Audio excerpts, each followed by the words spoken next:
If the makers were ask you that, okay, let's give out one scene to the viewers for them to understand how this is done, which scene will you select? Oh, wow. Maybe that beginning scene where Charlie first meets Bumblebee. Right. Definitely very interesting how it was done. I think people would, or I guess anytime there was any physical contact made with the Transformer, where Right. he, puts his hand on my head to like ruffle my hair.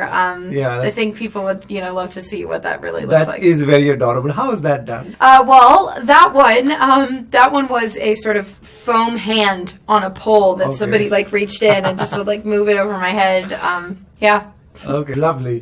For the director to take a young girl for this film and to transform her back into 87 when you were not born, what were the new things for you on the set? Things that you were like, okay, this exists. There were a few things here and there that I sort of was, I knew about and had heard about and had seen before, but didn't necessarily know how to use exactly. Just some of the bits of technology.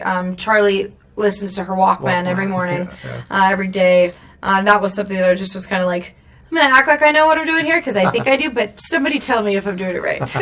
And what about the t-shirts, the band t-shirts? You'd heard of them before? Oh, of course. Yeah. So I grew up listening to a very wide variety of music, and music of the 80s was a part of that. So it didn't feel so foreign to me. And she has some of the greatest, bands and artists of the 80s on her t-shirts. Right. If humans could become cars, which car would you be? I don't know.